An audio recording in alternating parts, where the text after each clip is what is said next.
اب بھائی صاحب ایک سینئر کھڑے ہیں ہمارے آصف زرداری صاحب, آپ تشریف رکھیں.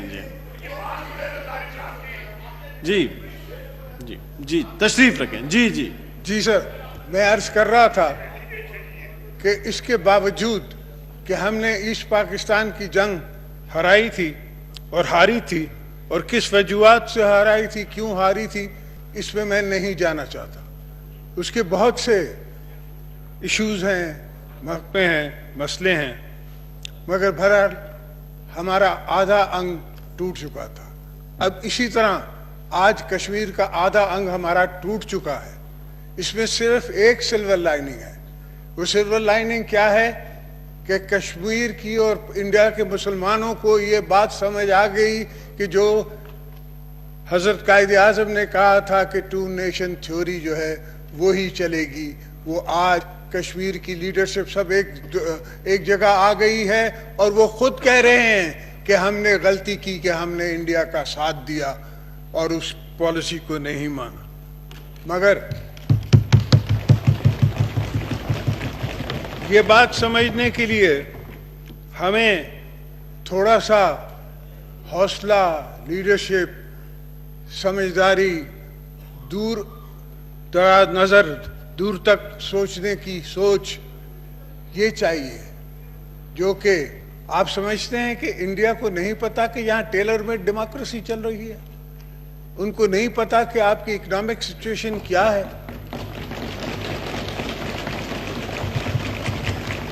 جناب چیئرمین صاحب وہ سب جانتے ہیں. آج کل تو ہر کوئی جانتا ہے, نیٹ ہے, انٹرنیٹ ہے, ہر پروگرام ان کا جو انٹیلیجنس ایجنسی ہے وہ جانتی ہے. میں اس زمانے کی آپ کو بات بتاتا ہوں جس زمانے میں شہید ذوالفقار علی بھٹو جا رہے تھے ان سے نیگوسیشنز کرنے کے لیے, تو پنجاب میں ان نے اپنے اوپر خود پریشر ڈلوایا تھا, اور پریشر یہ تھا کہ جی یہ تو بھٹو ساڑھے فوجی نہیں لائے گا, یہ تو کوئی نہیں کرے گا ساڑھے نال ساڑھے واسطے. تو اندرا جیسی ذہین لیڈر, اس کے پاس انفارمیشن یہ تھی. سر اگر ڈوگو صاحب کو کہیں کہ اپنی جگہ لے لیں تو پھر میں آپ سے بات کروں.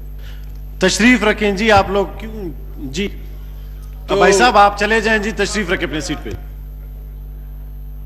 اندرا پہ کو انٹیلیجنس انفارمیشن یہ تھی کہ بھٹو صاحب پہ اتنا پریشر ہے کہ یہ سوائے سولجرز کے اور کچھ نہیں مانگ سکتا. وہاں جب بھٹو صاحب گئے, ان کی نیگوسیشنز ہوئیں, تو اندرا نے کہا کہ یا سولجرز لے لیں یا زمین لے لیں. بھٹو صاحب نے کہا مجھے زمین دے دیں. انڈیا کی اس وقت یہ حالت نہیں تھی جو آج اکنامکل ان کی اڑان ہے کہ وہ 90,000 فوجیوں کو رکھ کے اور پال سکتی تھی, بیکاز جنیوا کنونشن کے حساب سے انہیں سنبھالنا بھی ہے, ان کے لک آفٹر بھی کرنی ہے. ان کے ساتھ کیا حالت ہو رہی تھی یہ میں نہیں بتاؤں گا, مجھے پتا ہے, مگر ایسی چیزیں بی بی صاحبہ کہتی تھی کہ کچھ ایسی چیزیں ہیں جو لیڈرز کو اپنی قبر میں لے کے جانی ہے, تو وہ باتیں میں نہیں بتاؤں گا.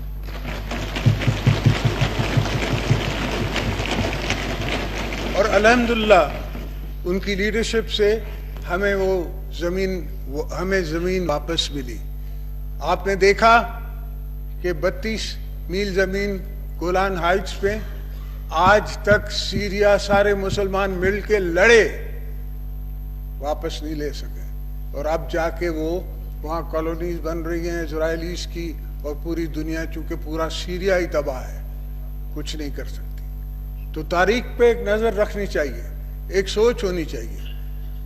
ہمارے سلیکٹ نے کہا کہ ان کی فنڈامنٹلسٹ سوچ ہے, یہ ہے وہ ہے. بھائی وہ تو ہم سب جانتے ہیں. ہم نے تو ان کی ایکٹریسز کو یہاں نہیں بلایا چندہ کھڑا کرنے کے لیے, وہ آپ نے بلایا. ہم تو روز بامبے نہیں جاتے تھے بالی ووڈ میں گھومنے کے لیے, آپ گئے. تو ہمارا کو اس کا پتہ نہیں تھا کیا؟ ہمیں سب پتہ ہے. ہندوتا کی ہمیں پوری سوچ ہے.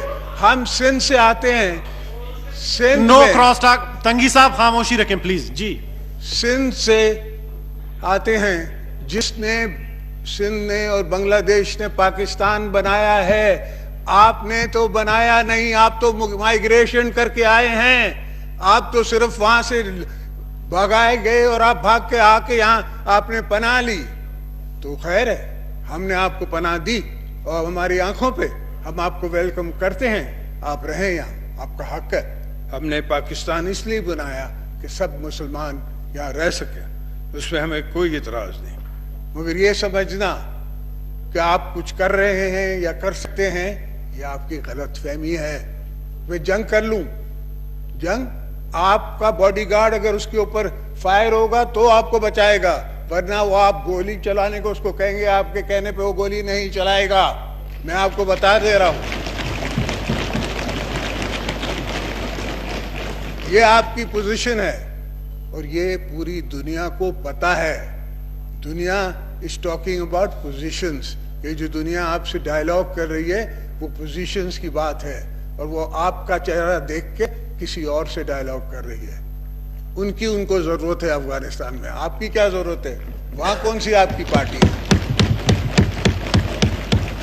یہ کہنا کہ میں ورلڈ کپ لے لیا یا وہ کر لیا، میں زیادہ ان کی مخالفت نہیں کرنا چاہتا، اس لیے کہ یہ پاکستان کا دن ہے، یہ پاکستان کے اوپر ایک ظلم ہوا ہے، ہمارے کشمیری بھائیوں پہ ظلم ہوا ہے، ہمیں کشمیر کے ساتھ سولیڈارٹی دکھانی ہے، ہم نے ان کے ساتھ کھڑا ہونا ہے. مجھے پتا ہے کہ یہ میری آواز کشمیر تک پہنچ رہی ہے اور کشمیری سن رہے ہیں. وہ بہت شوق لوگ ہیں، باشوق لوگ ہیں، وہ پولیٹیکلی الائیو ہیں. وہ ہر چیز، میں نے ان سے ملاقاتیں کی ہیں، یہاں بھی کی ہیں، دبئی میں کی ہیں، ہر جگہ میں ان سے ملا ہوں. یہ مجھ پہ اعتراض کرتے ہیں کہ روز دبئی جاتا تھا، روز ابو ظبی جاتا تھا، روز چائنا جاتا تھا. یہ پوچھتے ہیں کہ میں کیا کروں؟ خدا نہ خواستہ اگر میرے واچ پہ یہ ہوتا تو میری پہلی فلائٹ ہوتی ابو ظبی، سیکنڈ فلائٹ ہوتی میری چائنا، اور تھرڈ فلائٹ میری ہوتی رشیا، اور پھر واپسی میں ایران میں رکتا آتا. ان سب کے پریزیڈنٹس کے ساتھ کھڑا ہو کے سولیڈریٹی ان سے لیتا، ان سے سپورٹ لیتا. آفٹر آل 24 سال بعد میں پہلا پریزیڈنٹ تھا جو رشیا گیا. میں نے پہلی دفعہ پہلا میں چیف ایگزیکٹو تھا جو 13 دفعہ یا 14 دفعہ چائنا گیا. کیوں گیا؟ میرے پاس چائنا میں کوئی سوری ٹو سے کہ مشرف کی طرح ڈانس کرنے کی گنجائش تو نہیں تھی، مگر میں اس لیے گیا کہ ایک گڈ ول کریٹ کرنی پڑتی ہے. اور جب بھی گیا تو میں ایک ڈفرینٹ پروونس میں گیا، ان کے چیف ایگزیکٹو سے ملا، پھر دوسرے پروونس میں گیا. ان کے 54 پروونسز تھے. اتنے پروونسز میں جا بھی نہیں سکا، مگر جتنا جا سکا میں نے گڈ ول کریٹ کی، پاکستان کی، اپنی حکومت کی، اور ان کو رجحان دکھایا. میں پہلی دفعہ جب پرائم منسٹر آف چائنا سے میں لنڈن میں ملا تو میں نے ان سے عرض کی کہ mister prime minister, do you know how many Pakistanis we have in Britain? So he said, nahin, Your Excellency, I do not. So I said, at least 1.4 million Pakistanis reside in Britain. And we are on the border of each other and we have hardly any interaction. انہوں نے مجھے $500 million دیے as grant, not as loan, grant, جو میں نے آ کے ان کو حکومت کو دیے اور پھر کیانی صاحب لے گئے. انہوں نے کہا کہ ہم یہ روڈ ہم بنائیں گے. میں نے کہا بسم اللہ آپ لے جائیں. میری سوچ کچھ اور تھی. میری سوچ اس پورٹ پہ تھی جو میں سمجھتا تھا کہ چائنا کی اور ہماری ساتھ کی ضرورت ہے. تو آج بھی یہی فارمولا ہے کہ ہمیں دوستوں کو ساتھ ملانا ہے, ان کے ساتھ دوبارہ دوستی رکھنی ہے اور اس شمع کو پھر جلانا ہے جو ان نے بجھا دی ہے. ایک سال میں ان نے اپنے طرف سے یہ آئی ایم ایف کی طرف جا رہے ہیں, اپنے طرف سے یہ آئی ایم ایف کا ریپرزینٹیٹیو لے آئے ہیں. اس کو کیا پتہ کہ انٹرنیشنل ریلیشن شپ کیا ہوتی ہے. آپ سی پیک کے لونز بھی اس پہ ایگزامن کروائیں گے, آئی ایم ایف بھی دیکھے گی. تو Chinese are very different people. Also they are very conservative. They are not interested in talking about things. And you are unfortunately, practically insulting them.